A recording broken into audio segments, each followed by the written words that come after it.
Good afternoon, members and government officials. It is 2 p.m. A quorum is present. I'm the chair of this Bills Committee.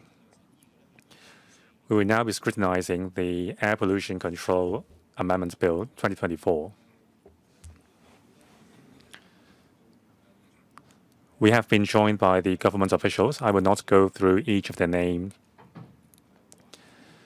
The main officials are Dr. Samuel Chui, Director of Environmental Protection. He will be here all along to explain the policy to us.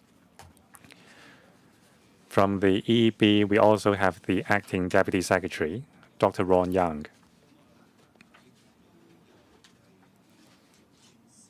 From the DOJ, we have Senior Government Counsel, Mr. Alan Lai.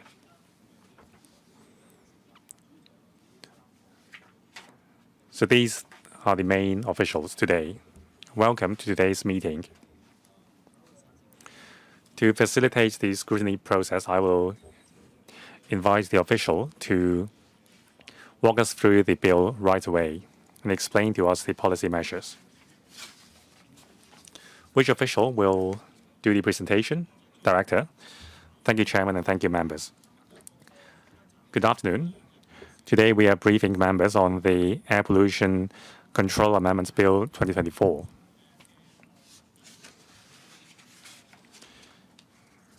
I will explain the contents of the bill by way of a PowerPoint presentation. There are two main objectives of the bill. First, cracking down on unlicensed specified process and also updating the definition of certain terms. Also, we will empower the Secretary for Environment and Ecology to update the AQOs, or the air quality objectives, by way of notice published in Gazetted. Now, the main air pollutants come from certain works. For example, cement and incinerator works and also electric works. There are 31 specified processes. Now, there are 145 licenses for specified process, with cement work accounting for 43 of them. We need to be pragmatic and effective in preventing the emission of air pollutants. So we have to follow the so-called BPM standard, that is the best practicable measures, so that it will not jeopardize the achievements of the air quality objectives and protects public health. Now, recently, there are occasions when former specified process operators continue to conduct SP operation even though their renewal application for the license have been rejected. So it is necessary to empower the SEE to the director to issue closure notice to order cessation of such unlicensed specified process works. Now, first, the closure notice mechanism.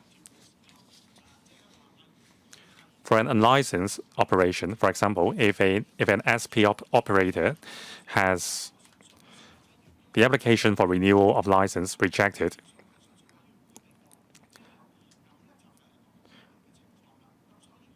with the appeal being rejected as well, then it would be an unlicensed SP operation. When necessary, the authority can issue a closure notice. The subject premises may be locked or sealed, and the authority can also disconnect all gas, water, and electricity supplies to the premises.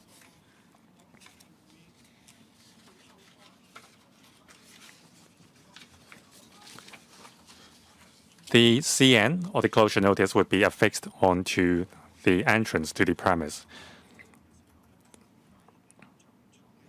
We can also impose a fine at a maximum of $1 million and 12 months for those who carry on the relevant process on the subject premises.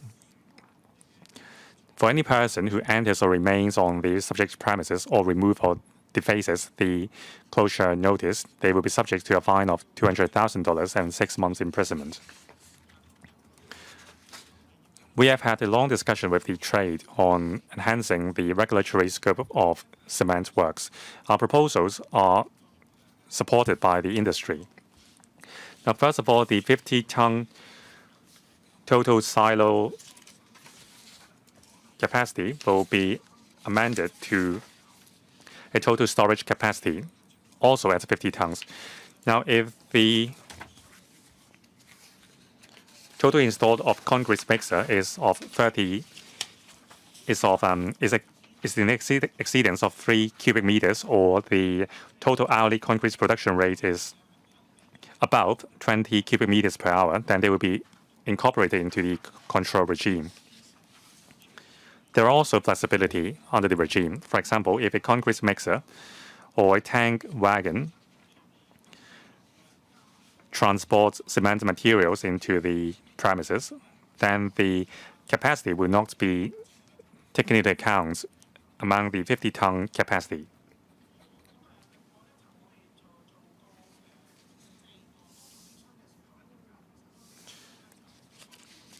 During the public consultation process, we learned that there are more and more operators conducting cement works at sea.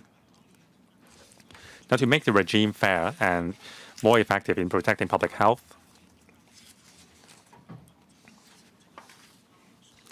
we are going to extend the scope of the specified process to cement works conducted on ships or barges on sea. There is a transitional period of 6 months. Under the existing provisions. Usually, new arrangements would be implemented whenever there are new works designated as a specified process. So the 6-month transitional period is standard. We are also going to include exemption clauses on emergency, for example, landslide, or when to prevent serious disruption or interference to public transport systems, emergency operations can be conducted without the permit. At the same time, we will enhance the application for renewal process. In the past, application for renewal must be made 60 days prior to the expiry date. Now, the period has been shortened to 1 day prior to the expiry date to provide facilitation to the trade. On the other hand, we are going to update the AQOs, the air quality objectives. According to the law, the government must review the AQOs every 5 years.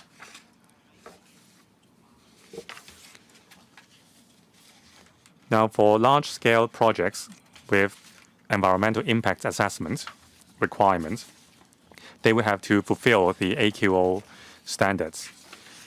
Now, since 2011, air pollutants in the atmosphere in Hong Kong has been reduced by 70%. For roadside air pollutants, there is a 60% drop. Now, the past 2 years recorded the best air quality in Hong Kong's history since the return to the country. It highlights the work done by the government to improve the air quality to protect public health. So there are 3 suggestions of 3 proposals. First, we are going to tighten 5 existing AQOs and add 3 new AQOs in accordance to the WHO's guideline. Second, for work projects which have been issued with the environment permit, whenever a variation application is made during the 36 transitional period, the new or updated AQOs will not apply to provide for flexibility. This is because to adjust the works would involve additional costs and delay time schedule. That's why the new targets will not apply for the next 36 months. The third proposal involves enhancements to the amendments process by empowering the Secretary to update the AQOs in a more convenient manner. Now, the WHO has been constantly updating the AQOs. Now, the middle columns represent the WHO's AQGs. There are 5. Of course, we want to do the best we can. However, because of geographical locations or individual circumstances, some jurisdictions are unable to achieve those standards. So after publishing the ultimate targets, the WHO also promulgated some interim targets.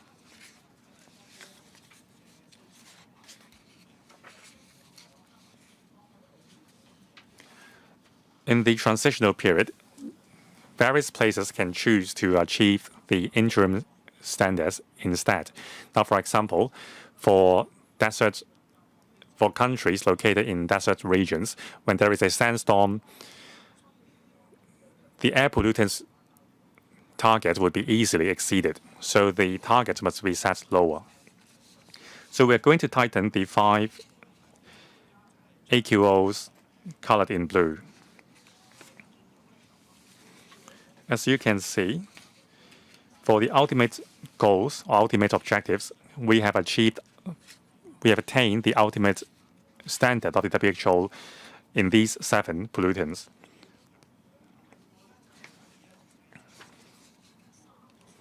Now, there are also 3 new AQOs adopted by the WHO. We have also included the new air pollutants as our targets.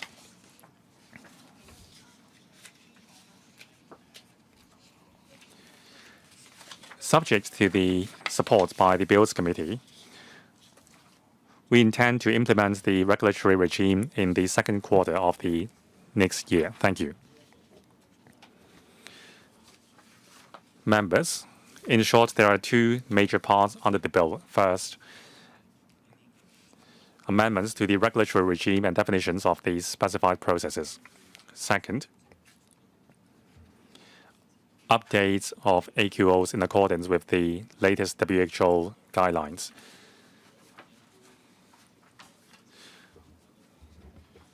So you may speak on both. I will entertain questions pertaining to both parts. There are 7 members who have pressed the button. Is there any other member who would like to ask questions or speak? I will press the button too. There are 8 members. For the first 8 members, I will allow more time since this is a bill and it will carry legal effect. I will give each member 7 minutes. For subsequent members, I will allocate less time in accordance with the progress of the meeting. Now, the 8 members so far are Mr. Lau Kwok Fan, Chen Xiu Hong, Johnny Ng, Tony Jie, Ms. Elizabeth Kwok, Dr. Lo Wai Kwok, Mr. Rin Kong, and myself. Now, for subsequent members or a second round, I will make a judgment accordingly. Mr. Lau Kwok Fan, thank you for giving us more time because this bill is more technical and more time is needed for explanation.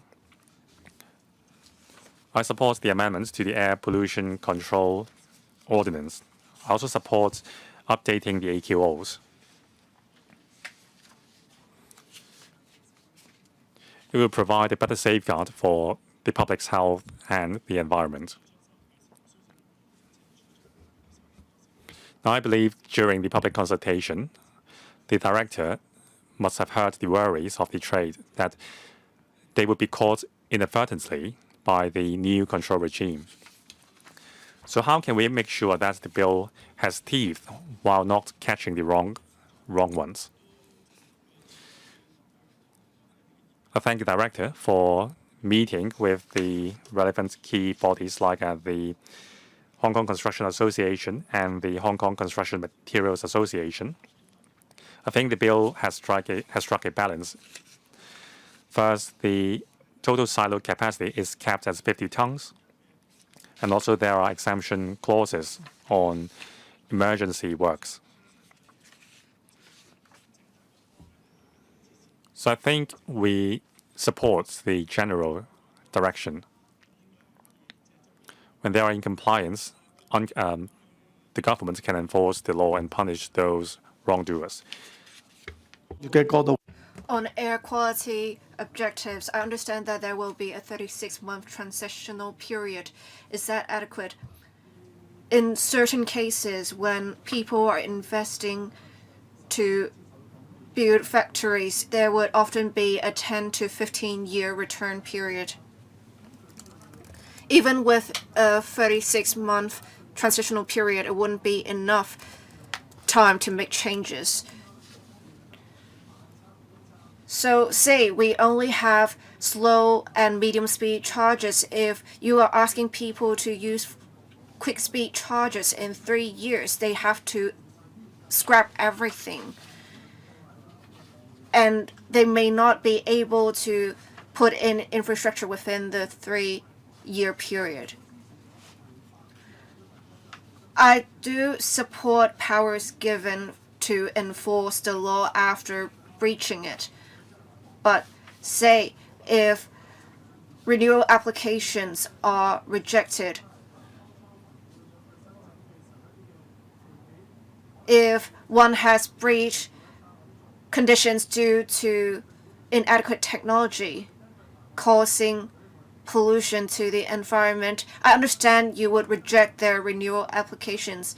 But if the circumstances are that there is different land development than before, that is, there are now residential developments that weren't there before. The conditions back then were different. The relevant applicant had already passed the environmental impact assessment. In fact, before, I understand that in the new territories within 100 meters there shouldn't be any squatters. Now it can be as close as 15 meters. If they breach the relevant rules, if you then reject their applications, that's fine. But as I said earlier, when they have already invested in such infrastructure, you can't really make them change everything within a few years, because that would be a total change of plans. Would you be able to compensate them in any way? I hope that the director can answer these questions. And since you're trying to strike a balance, you of course have to combat any contraventions. But can you expedite the modeling process so as to facilitate operators to conform to the requirements, thereby expediting the vetting process? The director said even without legislative amendments, you would be doing so, and I want to inquire about the process if that is the case. Thank you. Well, officials, see if you have enough time to answer the questions. If not, you can perhaps provide a reply after the meeting. Director, thank you. We think that the 36-month transitional period is enough. This is an existing arrangement for the amendment of air quality objectives.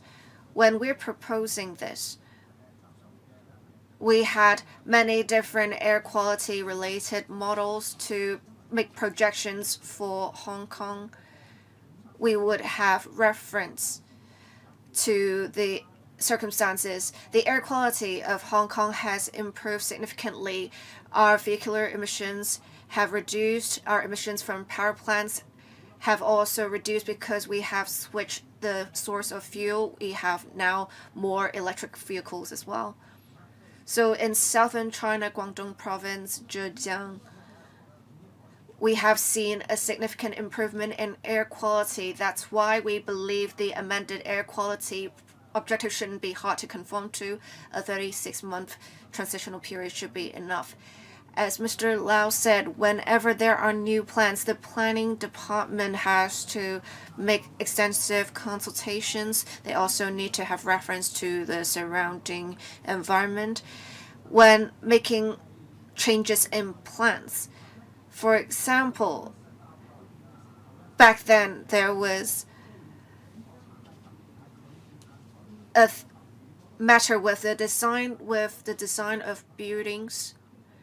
We really have seen a balance being struck. For example, if there is a road in the vicinity, you need to make sure the design can accommodate that. But we have seen in a particular case, it wasn't dealt with so well.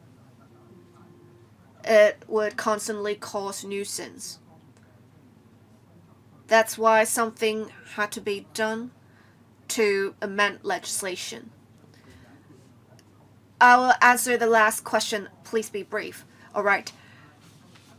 On support for the operators in the trades, we have actually first consulted them, and in general, we have received widespread support.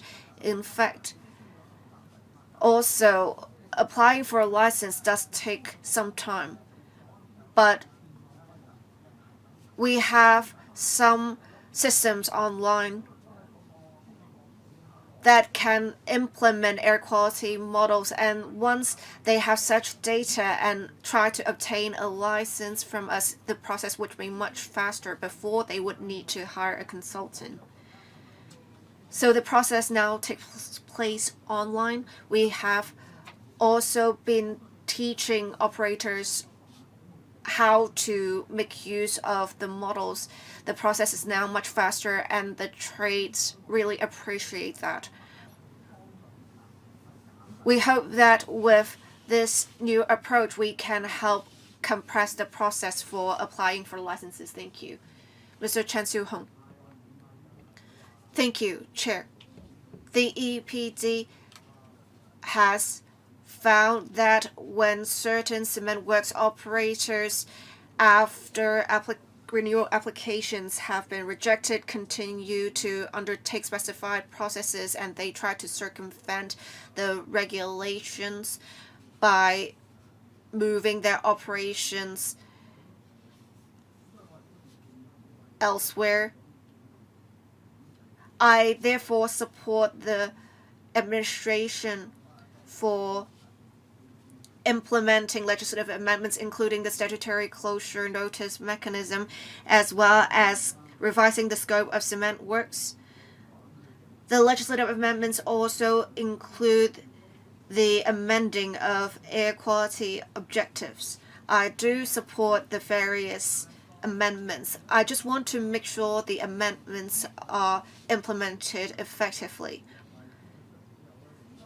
You have consulted the trades, and you have used the requirement of total silo capacity being 50 tons as well as 3 cubic meters in terms of the relevant operations for the total installed capacity, as well as the total hourly concrete production rate not exceeding 20 cubic meters, etc. For those that have their scale far exceeded these requirements, they have already obtained licenses. These requirements would be effective against those who are unscrupulous, who have been trying to circumvent the relevant regulations. For those who are trying to make use of barges or mobile storage tankers, so if they only have one of them, then you can't do anything. But if they have 3 or 4 of them and then they make connections, then they would be in breach of the requirements. Would you regard, first of all, that to be illegal? And if such operations take place in the small hours, do you have enough manpower to combat that? According to the PowerPoint presentation, with 19, 20, and 28 sections, you would allow for 6-month license applications, that is late applications. So do you expect people to apply anyway? right now, knowing that they are not going to conform to the later requirements. So I'll ask these questions first, and perhaps my later questions can be asked in a second round, if that is available. Thank you. Director.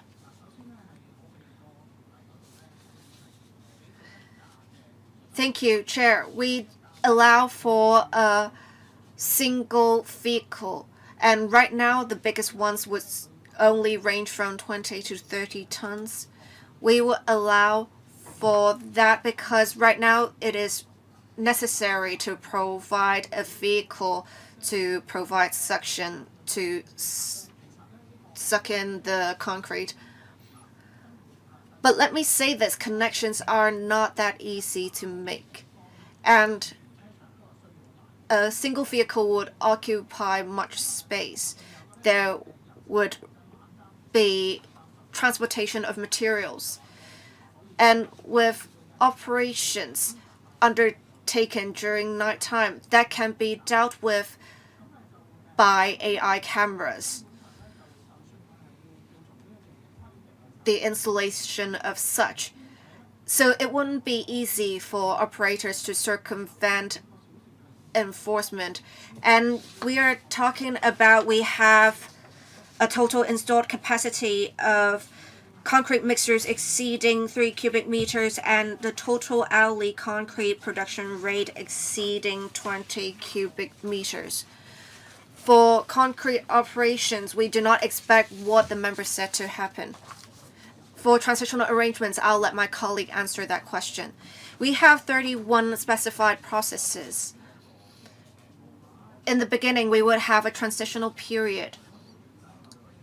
So the EPD would be given time, will be giving time to operators to register with the EPD what kind of works they do. For each new specified process, we would give them at least 6 to 9 months to be ready for such. As the director said, we would extend the scope of cement works in future in relation to a specified process. So just like with other new specified processes, we would give operators 6 months for them to get a license from the EPD. Well, I want to ask, so for number 5, it's about enhancing the relevant arrangements and extending the period for making applications to renew licenses for the conduct of specified processes. I do understand that you're trying to offer flexibility, but then would it encourage people to wait until the very end to apply for a license? Can you issue reminders, say 120 or 60 days before, or even 1 day before that the relevant operator should apply for a license? Thank you. Thank you for the member's question. In fact, 120 to 130 days before the license is due to expire, a notice will be issued by the EPD to the operator to renew the license. And that wouldn't be the end of it. For specified processes, the premises would have received patrols 4 times a year. And during the patrols, we would remind them of such, and we would follow up with the operators until they actually submit the relevant renewal applications. Chair, I'll be brief. I think this is the license holder's responsibility. If you have manpower trying to issue multiple reminders to the operators, it is going to be a burden on the department. Can we strike a balance? Can we make use of innovative technologies to facilitate the renewal process so that you don't have to have manpower constantly remind operators of such? Well, I think that is in relation to the administrative work of the department, it does not relate to the legislative amendments. I believe they will note your comments. But if they are amending legislation, I believe something like this may happen. All right, yeah, they shouldn't wait until the very end. Sure. You are very good to the trade, Mr. Chan Siu-hong. Next, Dr. Johnny Ng. Thank you, Chairman. The Air Pollution Control Amendments Bill comprises 2 amendments. I support both amendments. My questions are mainly technical. There is the introduction of the new closure notice regime. That is when an operator has failed to apply for a renewal of license, the operation would become unlicensed. So how many companies or operators have applied for leave to appeal? And how long does it take for the appeal board to render a decision? Now, before a closure notice is issued, the residents nearby are still suffering from the unlicensed operation. So how long will that period be? When a closure notice is issued, those who interfere or deface the CN would be punished. Now, besides physical closure notice, are the closure notice published on the internet as well? So it seems rather old school to imagine someone cutting the sealing tapes on the door to the premises. Now, about the AQOs, according to the ordinance, a review must be conducted every 5 years. So when was that rule set? How did you come up with the 5-year term? The world is changing at unprecedented pace, so would a more frequent review be better? Director. Thank you, Chairman, and thank you, Member, for your question. On how many operators have applied for renewal of licenses? Well, not a lot. In particular, for operators who are fighting a case to get the renewal, there are only 2. They involve in cement works and in the Yau Tong area. So the longest case took 3 years to process, and we are still caught in the legal process with that appellant. About the sealing tape, now usually we would issue the closure notice by way of a press release. And also, the closure notice would be uploaded onto the website of the EPD. But we will study what we can do better in terms of the publication of the notice. I will defer the third question to my colleague. According to the law, every 5 years we would review the AQOs. The first round was done in 2014. The second round was in 2021. The third round, that is this time, is the period covered 2019 to 2023. So this is already the third round of the exercise. So the question was whether the review period can be shortened. Now the law specifies 5 years. Also, the requirements of the WHO is that a regular review should be conducted. However, that is our law. So does it mean that 5 years is not the WHO's requirements, but our own decision? Allow me, Chairman. We set the frequency at 5 years because we need to consider whether the past AQOs have led to major improvements in air quality, and also whether there are new guidelines published. For example, for significant changes in circumstances, for example, a major shift to using electric vehicles and phasing out diesel fuel in electricity generation, it takes time to materialize. And also, a 5-year period will be more compatible to the changes in air quality in the region. Also, we need to adopt the air quality model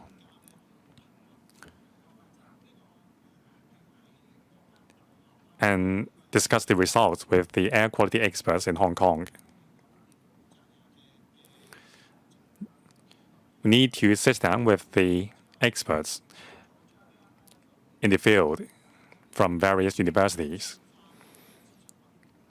After the discussion, we would submit the proposal to the Advisory Council on Environment. So the entire process takes around 1 year. So a 5-year period is considered appropriate. Thank you. I have no other questions. Next, Mr. Tong Li-Jie. Thank you, Chairman.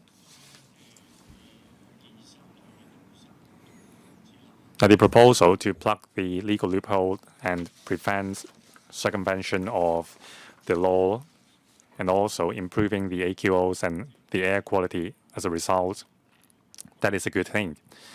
In the construction industry, especially cement works, we are endeavoring to reduce negative impacts on air quality and noise. So we all support your cause.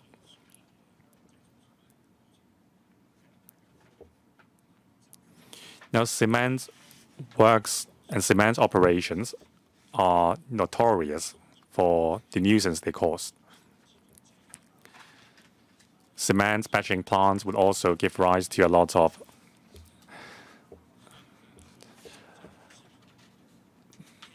disputes or anger.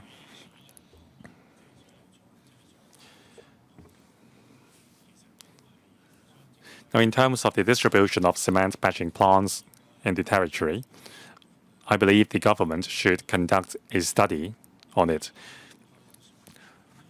These are necessary evils, but we need to be very prudent about regulating them. Now, you're extending your scope of regulation to operations at sea. I would like to hear from the government about your stance of cement operations on ships. There are some benefits to conducting these works at sea. In the past, we have ignored these advantages. So may I take the stance, may I understand the stance of the government in this? Now, about the BPM requirement.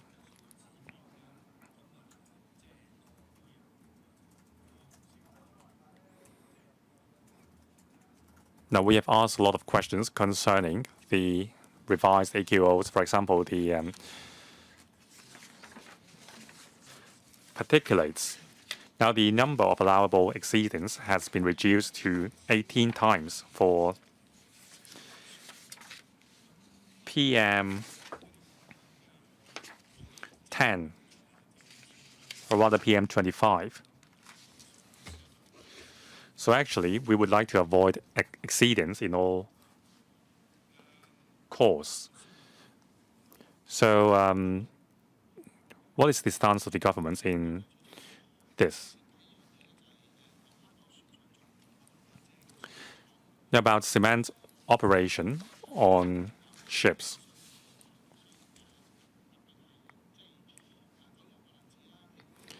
We think this is necessary. Say, for example, for reclamation works or marine power driving,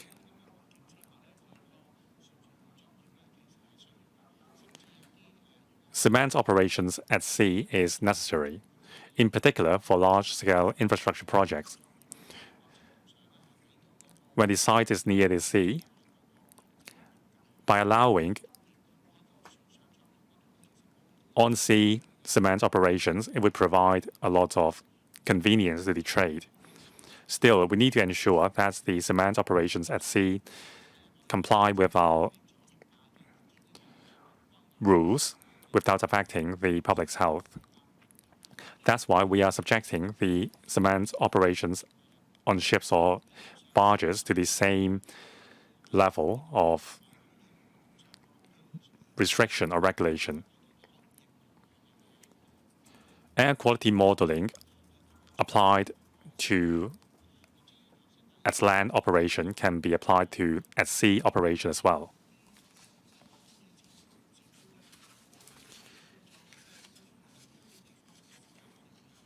Now, for certain air pollutants, we are relaxing the restriction to allow for a certain number of exceedance per year. Now, the reality is our air quality would be affected by our neighboring regions. For example, when there is a desert storm in the northern parts of the country, then there would be a significant surge in the concentration of suspended particulates, especially PM2.5. Now, during or before a typhoon hits Hong Kong, we will be subject to special weather conditions, and that would give rise to a significant deterioration in air quality. So we need to take into consideration these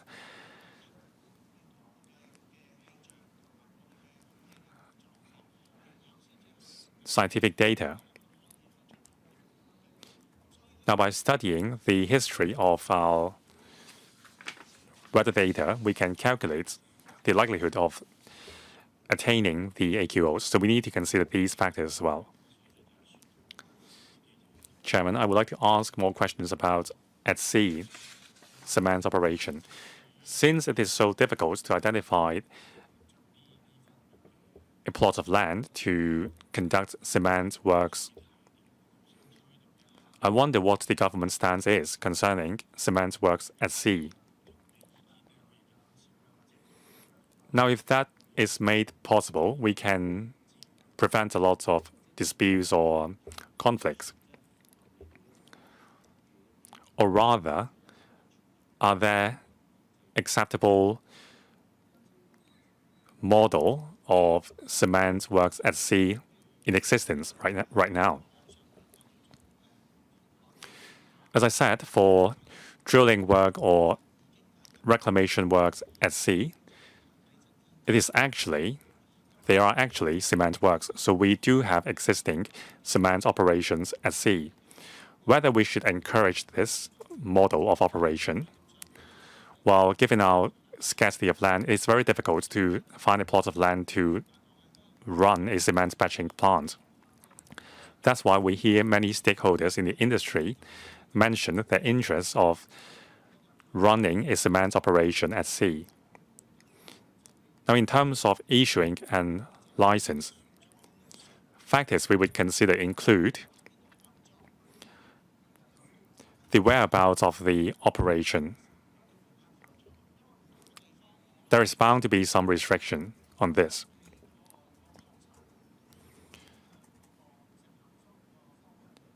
Different locations will be subject to different prevailing wind and other weather conditions. So we welcome any questions from the trade. In fact, we have a very close working relationship with the trade. There are a number of working groups set up with the involvement of the industry. Next, Ms. Elizabeth Quat. Thank you, Chairman. I support the amendment bill.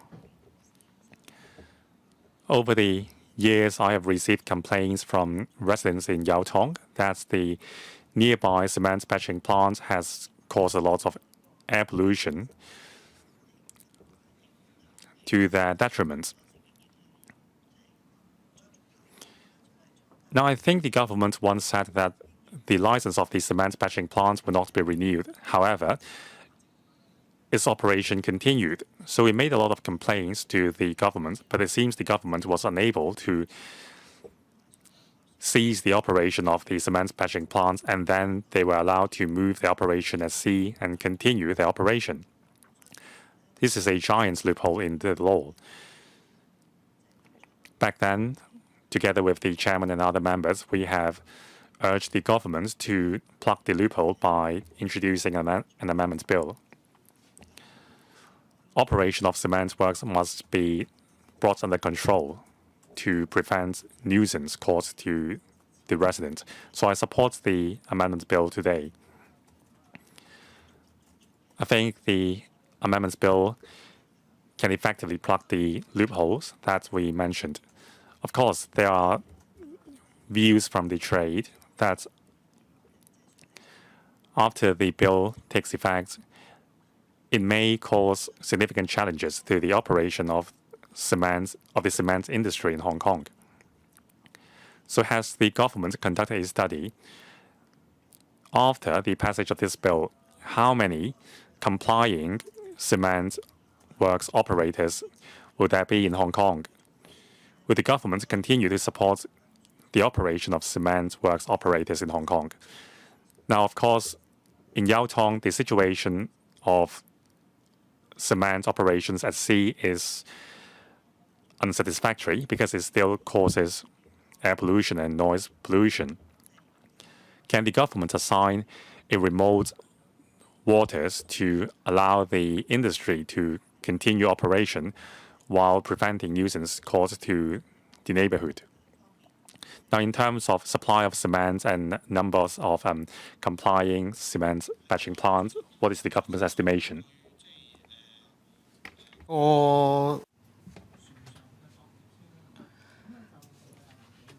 Director, thank you. For at-sea operations, cement is actually very interesting because concrete has to be used within a short period of time after production. So if we are talking about transporting cement from New Territory South to Hong Kong Island South, it is not exactly feasible because the cement has to be used within 2 hours.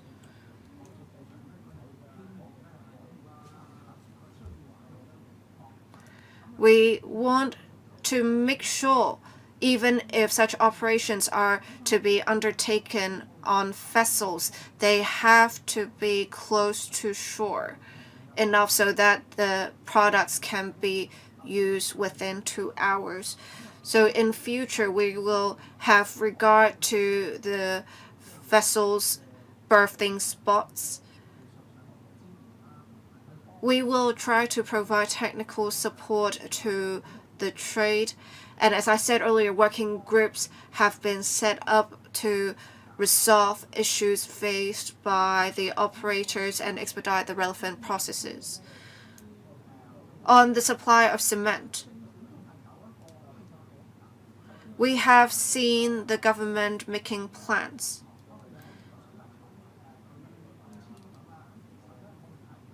For the Yau Tong cement plants that are to be relocated, we have a suitable site in Chung Kwan O for the construction of a cement plant, so as to ensure stable supply of cement.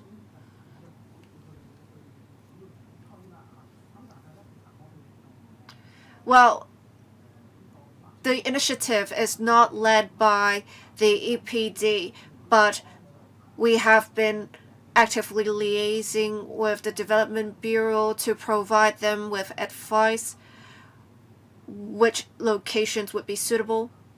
I think that's about it. Mr. Legislative Court, any follow-up questions?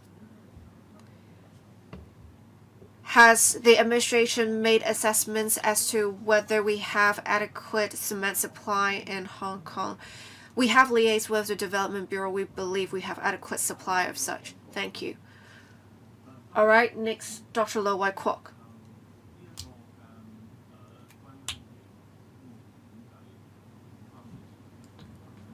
On amending the Air Pollution Control Ordinance, this stemmed from the fact that some cement works operators causing nuisance and pollution. And even if their renewal applications were rejected, they continued their operations. This was quite shocking.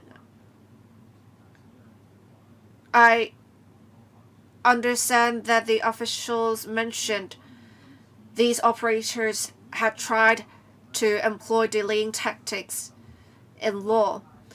The legislative amendments would prevent such circumvention of the law. I do support this in principle.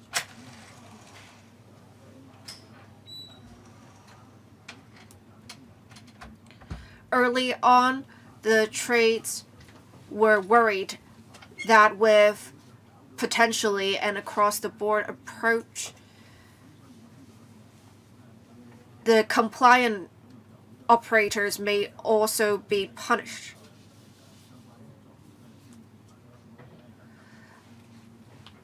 And we have since then had extensive discussions on the scope of regulation. I got industry feedback recently. They believe the proposal has struck a balance. In the course of the deliberations of the Bills Committee, perhaps the administration can obtain even more feedback from the trades so as to flesh out the proposal even further.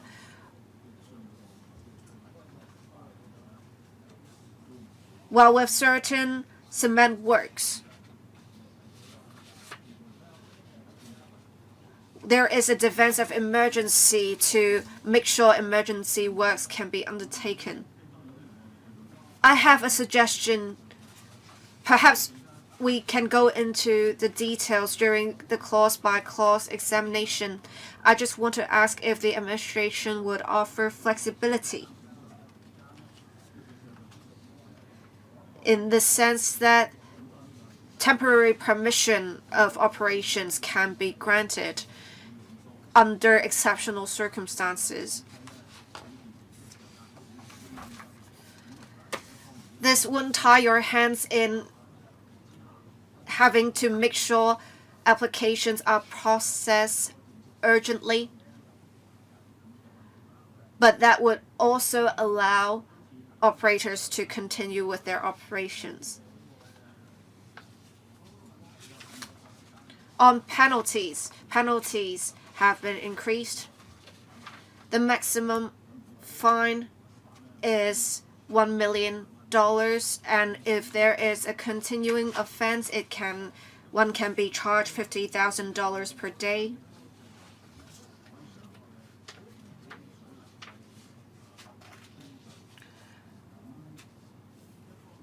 For these cement works at sea, we do see illegal transfer of such operations to vessels or barges. We, of course, have to prevent such circumvention of regulation. But, as some members suggested, perhaps we should promote this. If they are not causing pollution at sea, that is, say in territories east, if cement or concrete is needed there, we can have a vessel berth near new territories east. If such is necessary or such is needed in new territories west, we can have a vessel berth close to new territories west for that. This is a flexible approach that perhaps we should take with the development of northern metropolis with cement plants. It is definitely going to cause some nuisance, and we have the problem of not being able to identify viable sites close to the new development areas. As some members suggested, perhaps this is a good approach to take, and I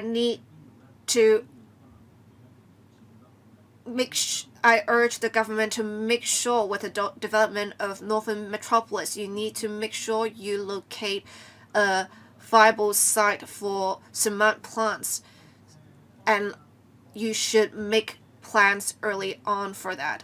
Thank you. Director. We will consider the members' suggestions, for example, in relation to a temporary license. We will give a reply afterwards because it would or it may involve legislative amendments. As for the rest of Dr. Lowe's comments, I do agree that moving operations cement works to vessels or barges would be a flexible approach. It is perhaps an approach that would be striking a balance. We will continue to work with other departments on this. With the development of the northern metropolis, we really have to make sure we have suitable locations for cement works. You need to make sure you're liaising with the Development Bureau on this. Any further questions from Dr. Lowe? No, thank you, Chair. All right, Ms. Doreen Kong. I am very much in support of the direction we are taking for protecting the environment and ensuring air quality. But then we have to make sure we are being rational as well as proportionate. As many members said, concrete is very important for the development of infrastructure and structures in Hong Kong. Some members mentioned cement works at sea. I believe this is mentioned a lot recently. According to a recent news report, in 2050, for the new construction materials, they will be manufactured from seashells. I guess the technology will advance even further in future. I want to ask, in the legislative amendments, it says that the authority may issue a closure notice. With the issuance of the closure notice, no operations can be undertaken. One cannot enter or remain in the relevant premises, and the authority may disconnect supply of utilities to the premises. I want to ask if it is really necessary and proportionate to empower the authority to do such things. Under the common law, if the owner acts in accordance with a contract, the owner still cannot disconnect utilities of a tenant because that would amount to harassment. So this provision is no longer included in rental agreements. So I do note this provision in the bill, and I was quite shocked to see this. Would this affect private property rights? Can the administration explain their justifications?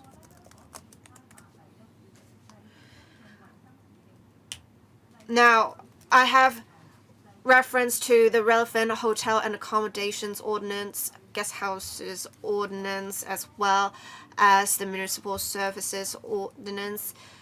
A court permission would have to be sought to issue a closure order. The EPD would no longer have to go through the court with the relevant legislative amendments. Why is such a drastic approach taken? I also want to point out something here, Chair. When it was during the pandemic, many buildings had to be closed for 14 days, and I believe several senior councils said then, with dealing with closure of buildings, they had to consider the protection of private property rights. Whether they would have to consider whether the closure was indeed rational or proportionate. If the authority is no longer applying for the court's permission to do so, how can we protect private property rights? Thank you. Director, what about the roles of the courts? Thank you. I will attempt to answer the question first, and then I will invite the DOJ to supplement. First of all, the closure notice. After it is issued, no one can enter the premises.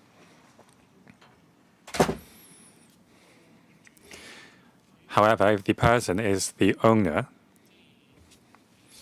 or the mortgagee of the premises,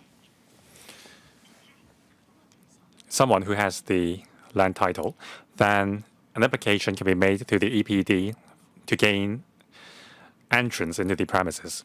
The EPD would allow entrance into the premises on a necessity basis. Now, the point of the closure notice is to ban the operator from entering the specified process premises, which has been deemed unlicensed. Now, we have the power to disconnect all gas, water, and electricity supplies to the premises because these utilities are necessary for the operation of the unlicensed SP. However, if the owner is gaining entrance for, say, conducting maintenance or so on, the EPD would allow such an entrance. Now, we are adopting this so-called drastic measure because of two reasons. First of all, according to our experience in court, it takes a very long time to complete the legal process while not being able to cease the operation of the unlicensed operation. Second, in the case of an accident, not just the premises, several buildings nearby would also be impacted. Let me give you a real example. If there is a gas valve malfunctioning in a concrete splashing plant, or if a pipe is broken, the gas leak would resemble something you see in the movies, an explosion. And then it will create a large amount of dust affecting a large area nearby. So we need to protect public health. That's why we deem it necessary to have this power conferred upon the authority. May I invite the colleagues from the DOJ to supplement on the question? Thank you, Chairman. In drafting the bill, we have consulted the Basic Law Group in the DOJ. Now, we consider this executive power to be proportionate. When we look at the legislative intent and the intended effect and also the ultimate goal of the power, there is a balance. Now, as the director said, when a CN is issued, there will usually be a public health concern. And there is a risk of large-scale impact on public health.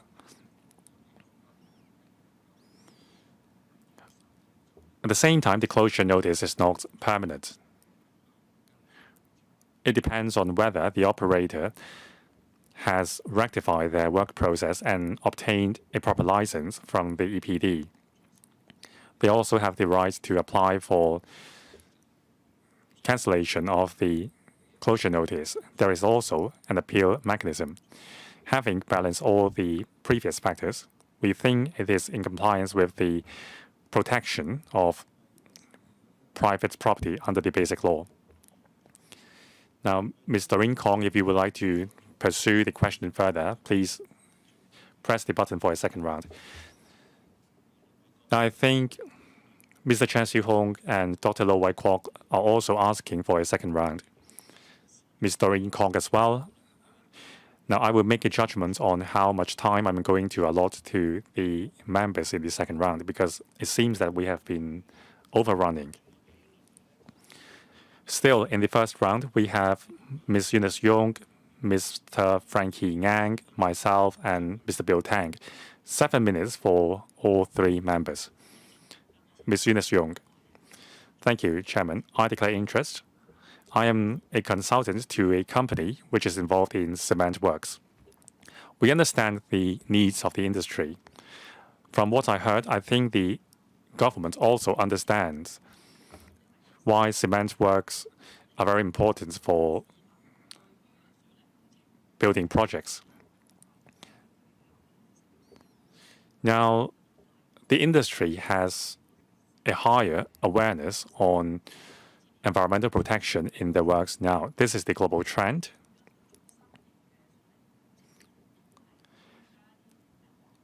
They are now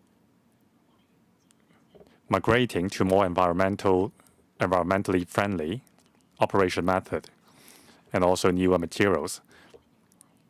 Now, I think the public has a lack of understanding of how much the trade has moved forward. Now, riding on this opportunity, I hope that the public can understand that the industry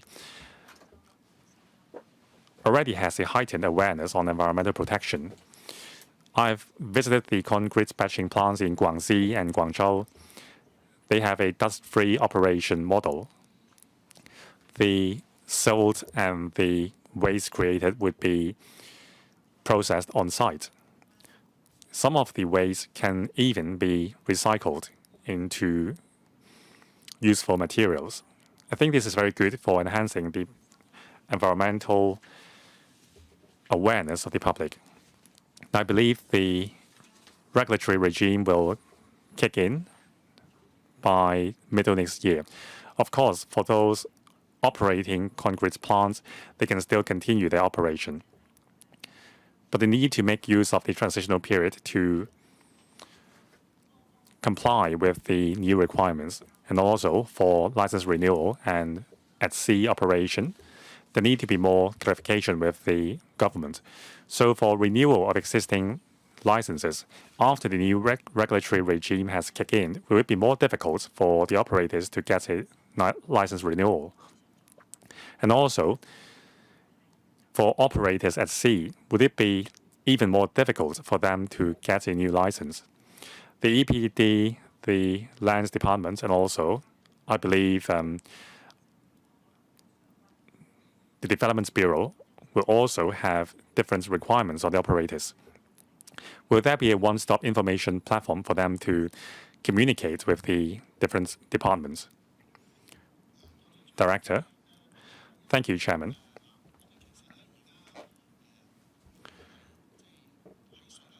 First of all, in terms of the amendments to the regulatory regime of cement works, we're just making the regime so that the operators need to get a proper license. We have not enhanced the requirements or make it more stringent. We're just preventing circumvention. In terms of the updated AQOs, it may impact the industry as well as other industries as well. The major reason is that we are seeing an overall improvement in air quality in the region and Hong Kong as a whole. That's why we are updating the AQOs. We are not trying to make the business environment for the cement industry more difficult, and that's not the reality as well.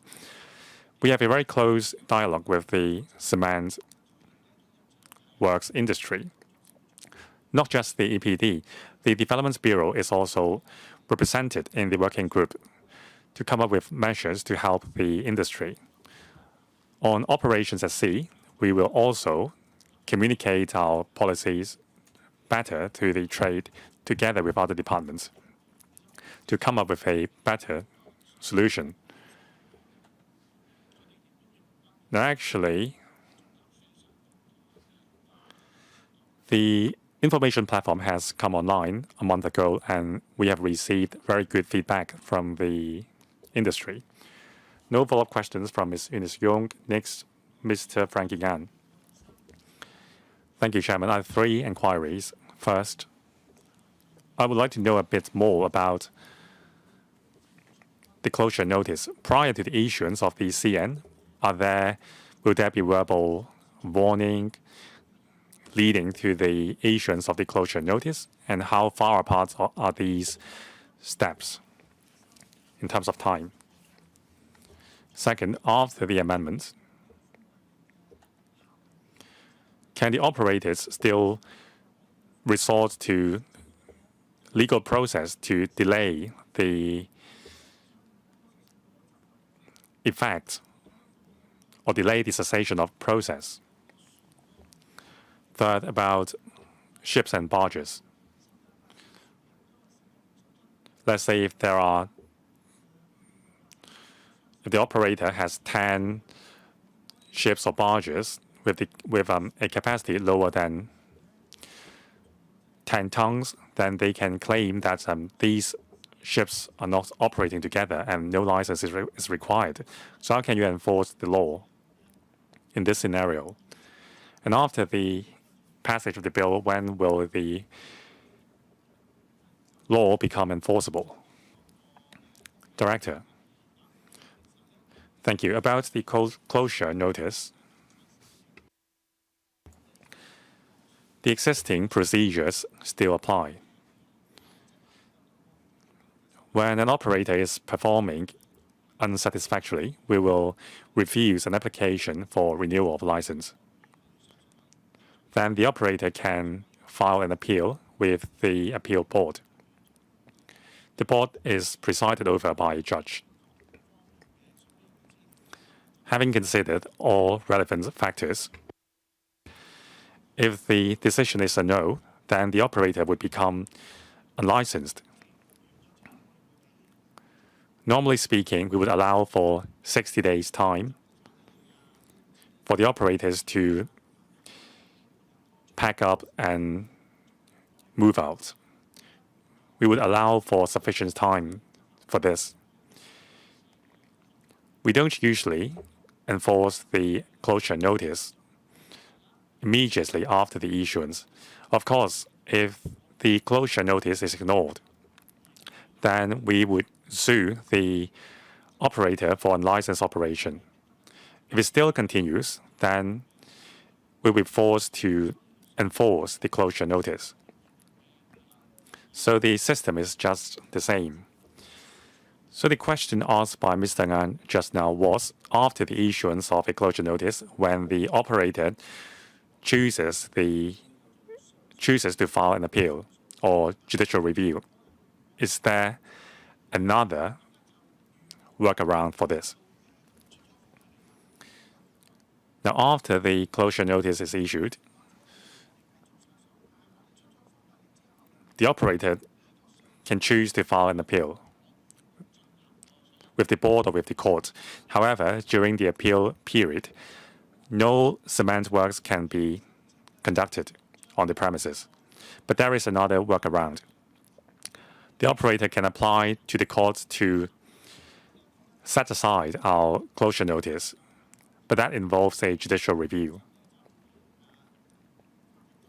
We believe that the court would look at all the available facts. The court will decide whether we are operating unfairly. So that would be up to the court to decide. Since closure notice is a tool in the law, it would serve a very strong deterrent effect on unscrupulous operators.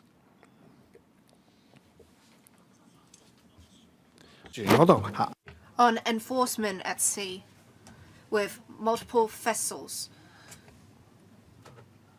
undertaking cement operations, we will, of course, need to first prioritize collecting evidence.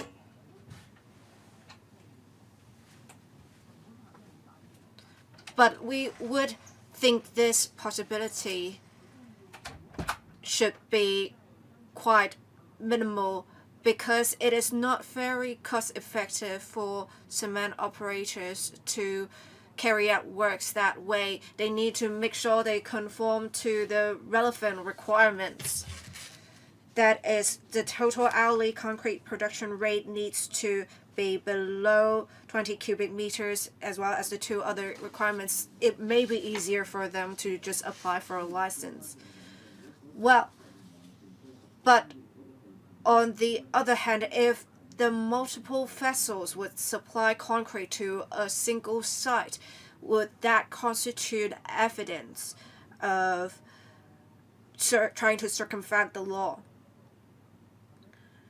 Well, I think it would depend on the circumstances. It would also be the case that we have to consider the definition of premises. Well, I would say this: if there are 10 vessels, we first have to prove that there is a relationship between the 10 vessels. We wouldn't only consider whether the relevant vessels are supplying concrete to the same site. We have to prove that the companies are related to each other. Dr. An, if the 10 vessels are independent entities, as long as their capacity would be below the relevant capacities, whether they are at sea or on land, they would not need to apply for a license, right? It's just like how fishing vessels work, right? Right.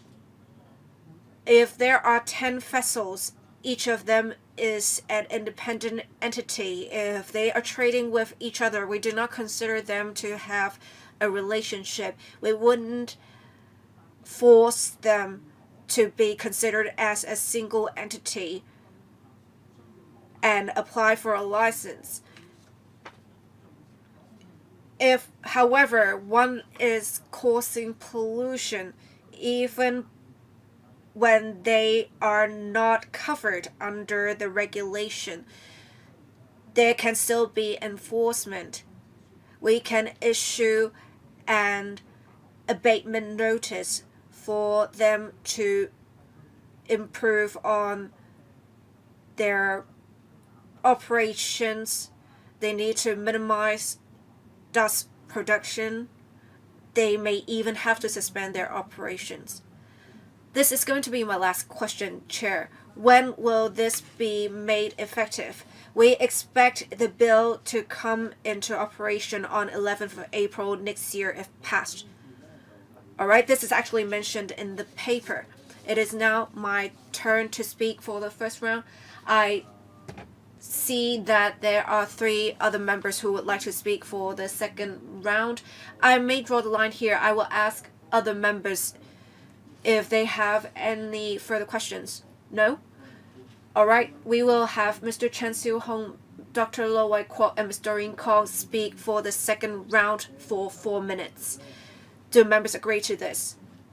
All right, I am going to speak now. Please start the timer. As the chairman of the Bills Committee, I would say this. Having reviewed recent news reports,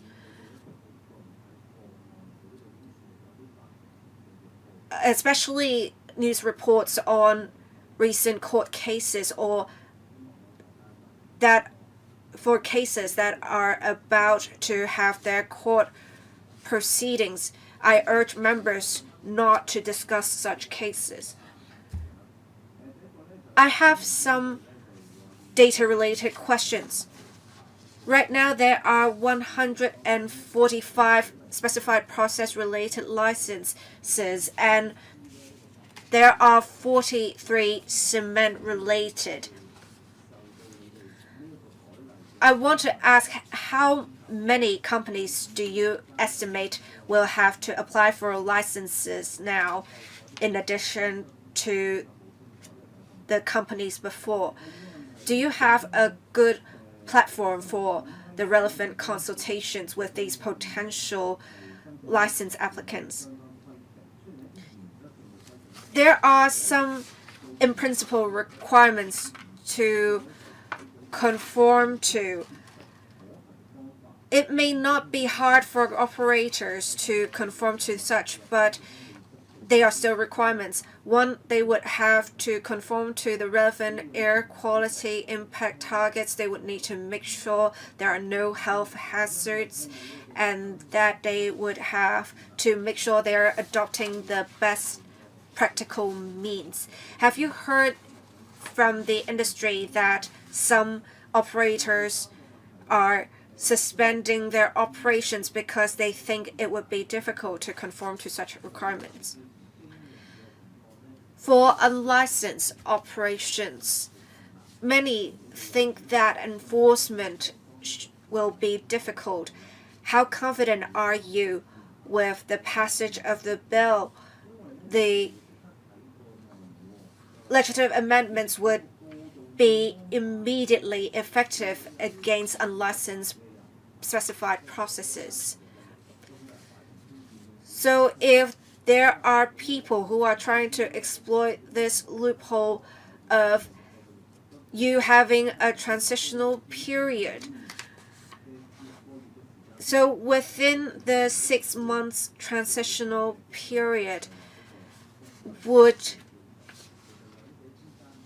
you be hindered in terms of enforcement, that you cannot issue closure notices as you should? Now, on air quality objectives, I do note that there are some new air quality objectives that weren't included before.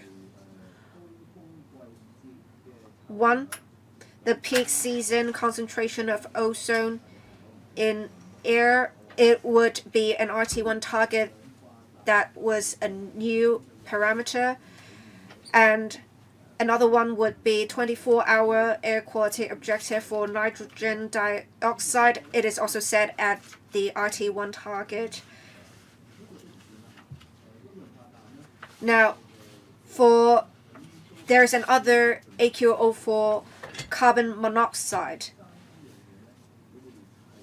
So for these three new air quality objective parameters, how can you make sure that you can carry out the implementation effectively, because these are new parameters? Thank you. Director, when consulting the trade, we have consulted all companies in the relevant trade for cement works. We have also got in touch with the other trades. There were 100 odd of them. I can supplement the director's answers by providing some figures. Between May and June, we had 2 large-scale consultation sessions. We had invited 160 stakeholders. There included 145 license holders. As the chairman said earlier, 43 of them were undertaking cement-related operations. We invited them to the consultation sessions as well. Thank you. Let me continue with my answers. With applications, as I said earlier, we did not make the requirements more stringent. With the best practical means air quality targets, as well as minimizing health hazard cost, these requirements were always there, and we have consulted the trades. We have helped them by providing some models online to help them with their applications. As for the transitional arrangements, we don't think it would impede with our implementation of the legislative amendments.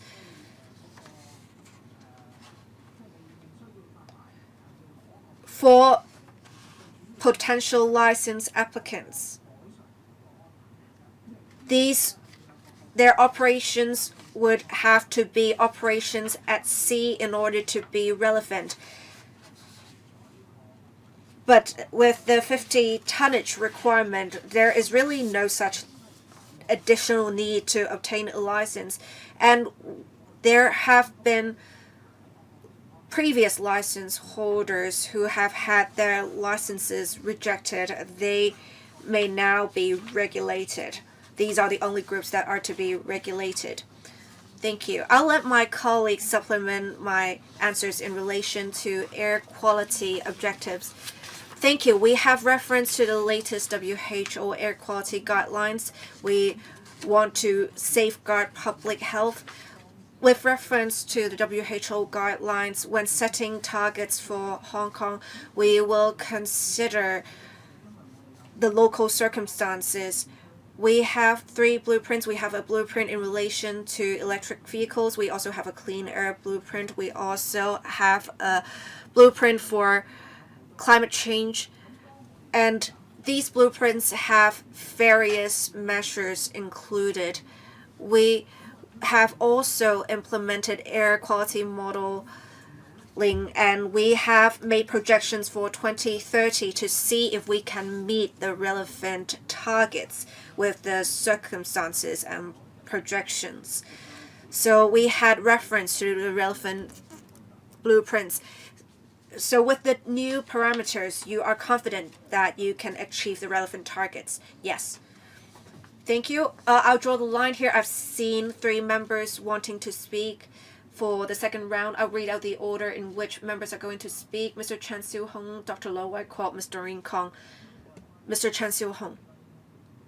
Thank you, Chair. I want to ask questions relating to amending the air quality objectives.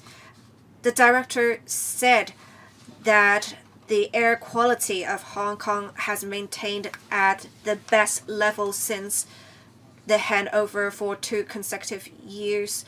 We had transformation in multiple areas as well as the general air quality improvement to think for that in the region. I would like to declare I am an advisor for the CLP. And the CLP's work would also have to conform to the relevant air quality objectives. With the amending of the air quality objectives, as the chairman said, there are new AQO parameters relating to nitrogen dioxide and ozone. The nitrogen dioxide target would have to be that would involve legislation in relation to diesel. And there has to be tightening of restrictions in relation to sulfur concentrations in fuels. You would consult the relevant traits on this. If we have to switch to other diesel fuels, the relevant traits have expressed concern in relation to the rising cost. How can you alleviate the concerns of the relevant traits with the higher costs involved? On ozone, the chairman mentioned that there would be a new peak season concentration for ozone. I think with achieving this target, it would require regional collaboration between the Guangdong province and Hong Kong to tackle ozone problems so that we wouldn't have nitrites or other volatile organic compounds polluting the air in the area. With this new parameter, how can the Director of Environmental Protection collaborate with other Greater Bay Area cities to achieve the target. I think it is very important to make sure we achieve the intended target. Thank you, Chair. Director, Chairman, I will invite the doctor to answer the question. Thank you for your question. Now about marine fuel. Now the lightweight marine diesel, I think your question was pertaining to sulfur dioxide. Now the measurements from our observation post was at single digit. So the concentration of sulfur dioxide in the air is very ideal.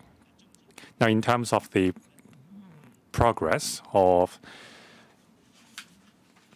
improving marine fuel, they will serve as our indicators. We will also take into consideration of the operation cost of the industry. We also pay attention to the rise in or the addition in fuel cost if we require the change.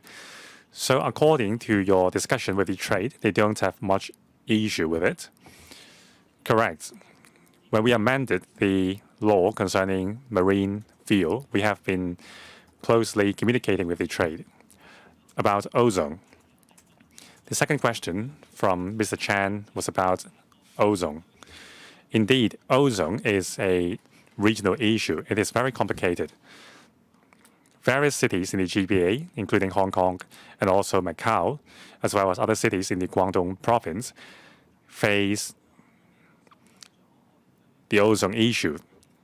At present, we have not attained the targets set by the WHO yet. Now, 3 years ago, we initiated a 3-year GBA ozone study plan. Now, the study has been completed in the middle of this year. Now, the study laid a solid empirical foundation for policies formulation of the 3 governments. Now, we are confident that with the regional cooperation between the 3 governments, we can work together to solve the ozone issue. So you are confident, but we have yet to hear specific measures. So I hope you can report the results or recommendations of your study to the panel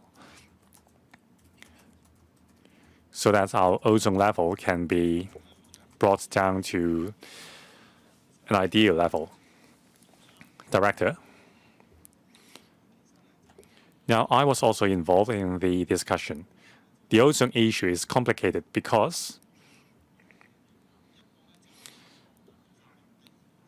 under sunlight, it would give rise to chemical reactions between sulfur compounds and sulfur oxide. So when the level of sulfur oxide is low, it will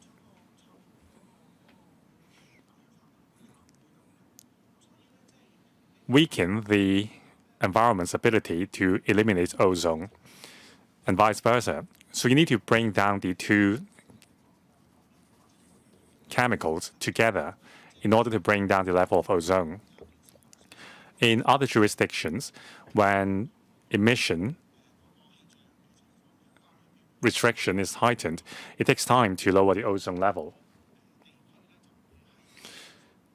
Now, for example, in Taiwan, when there are hits by typhoon, when there is less air movements, it would give rise to higher concentration of ozone. So we need to bring down the 2 indicators, including nitric oxide and the organic compound. We need to lower both.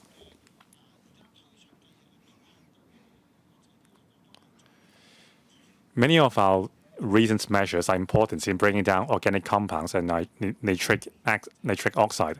For example, we are changing our fuel mix to reduce the emission of organic compounds. At the same time, we are tightening the emission of nitric oxide to reduce the ozone level in the atmosphere. Also, when more drivers switch to electric vehicles, it will help bring down both compounds. They are nitrogen oxides and organic compounds. Thank you, Chairman. Just very briefly, I feel how confident the director is. I hope he's right. If new AQOs are set and you fail to achieve the AQOs in 2 years' time, it would be a very bad optic. But I look forward that more measures are being rolled out to help us attain the new AQOs. Next, Dr. Lo Wai-kwok. Thank you, Chairman. About the revision to the AQOs, I support it.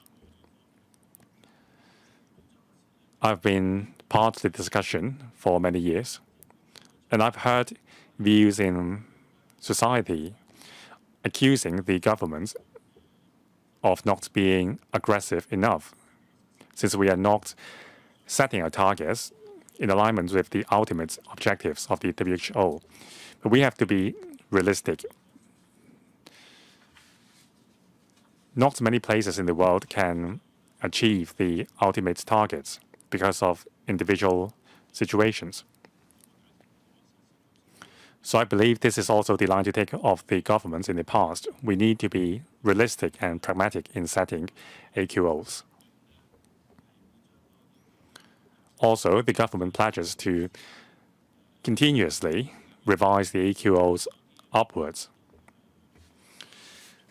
So actually, after this revision, some air pollutants will be brought down to the ultimate objective standard, and some are brought down to interim 2 or 3 levels. So I think this is a realistic approach. I believe that the EPD has taken a very careful consideration and considered the empirical data before deciding the objectives.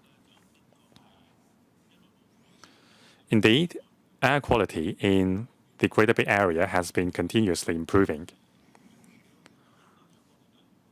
I remember that it should be the HKUST. There is a tracing study on the improvement of air quality in the GBA. The improvement is significant over the years. The government has also conducted a study on the concentration of ozone in GBA, so I look forward to the results of that study. But we can't just work on our own. We need to work together with our neighboring cities. Now, it's encouraging to see the tangible results of the collaboration. Of course, we will not just stop here.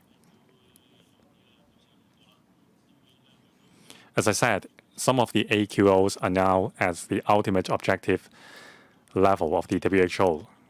So that is my views. So concerning Dr. Lo's views, is there any response from the director? We accept Dr. Lo's views and we will continue to work hard. Ms. Doreen Kong. Thank you, Chairman. In the previous round, the administration told me that applying for closure notice with the court would take unduly long time, and in the interim, nuisance would continue for the neighboring residents.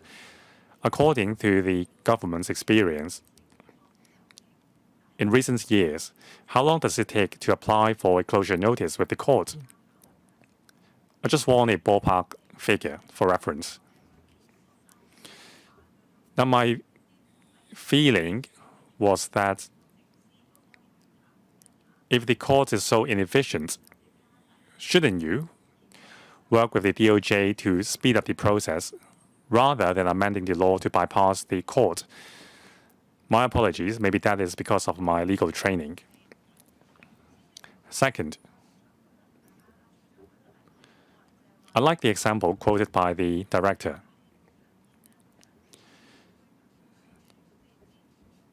Now, the smoke or dust generated by the cement works operation would cause nuisance to the residents. I understand, but under Section 27 of the Building Ordinance, for buildings close to the point of collapse, you still need to apply for a closure notice with the court. Now, after a comparison of the two, I don't understand why the nuisance generated by cement works operation were justified by passing the court. I just want to put it on record. Also, under the CN regime, besides cessation of operation, no one would be allowed in to the premises. The director said an exemption can be granted. However, I don't think that is clear enough. Who can enter the premises? Now, according to Section 30N, the person must have abandoned the operation before they can be allowed in. That is very drastic. So can the administration explain the legislative intent to me? Thank you. Director. Thank you, Chairman.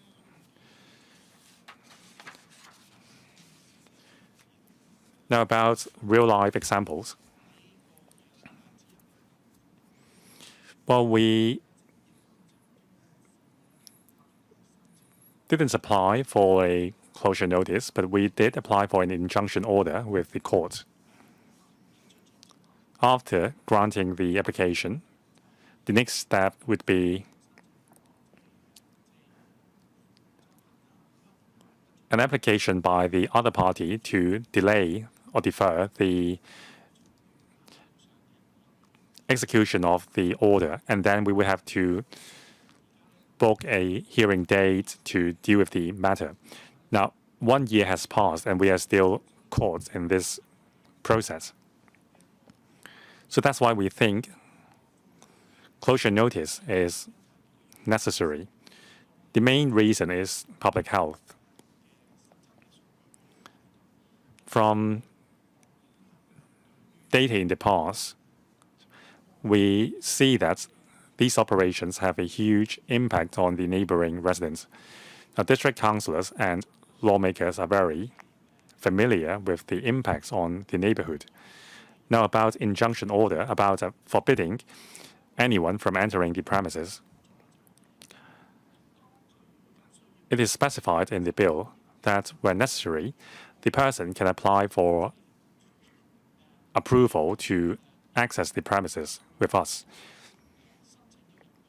Upon the application, we will take an objective consideration about the purpose of such an entrance before granting the approval. On application to cancel the closure notice. Now, when the operation is deemed unlicensed and when the appeal process has failed, only then will we issue the closure notice. When the operator continues with the unlicensed operation, when a renewal is granted, we will remove the closure notice and allow further operation.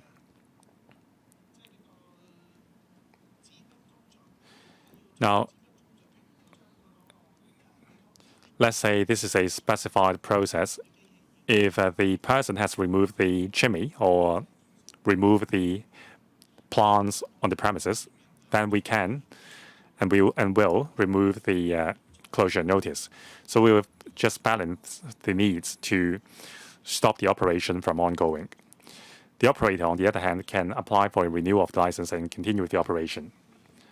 Mr. Rin Kong, any last word?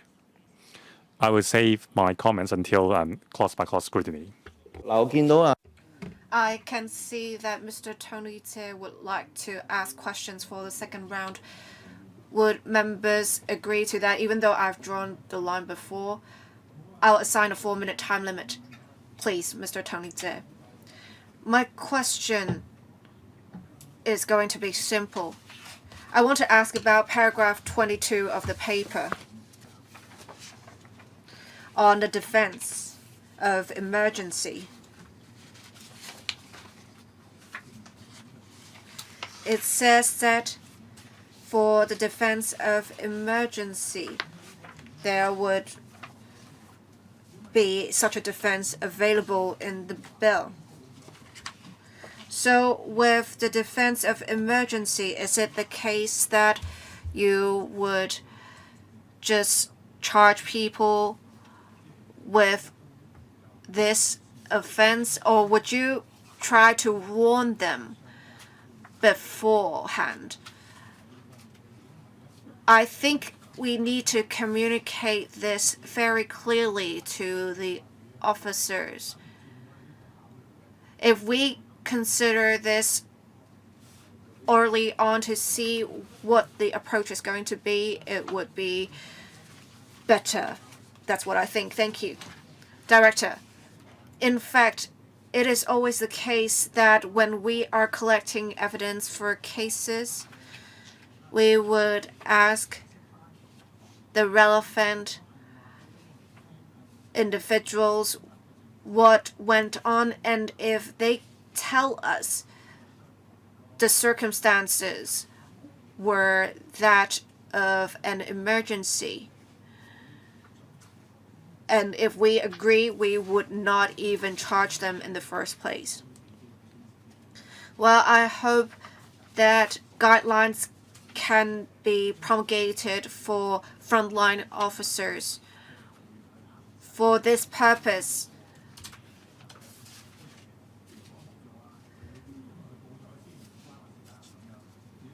otherwise, officers would try to initiate prosecutions as much as possible in order to do their jobs.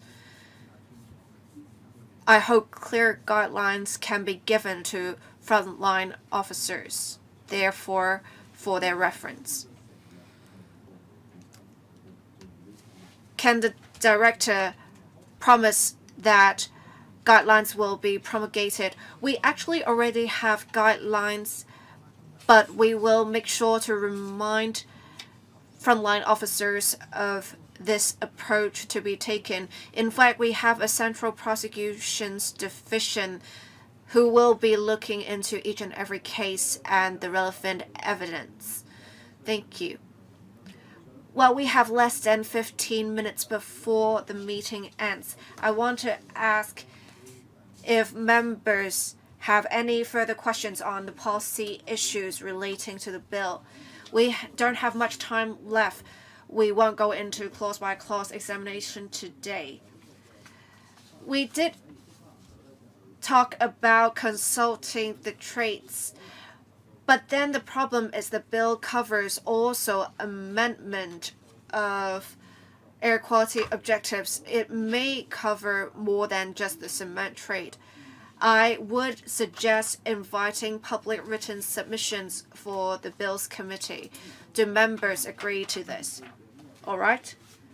Well, I also welcome electrical members of professional sectors to consult their relevant sectors to give feedback in future during the clause-by-clause examination. I want to ask if the Secretariat has information about the deadline that we are to meet for this bill. Well, in general, it will be the deadline will be set at 2 weeks before the next meeting.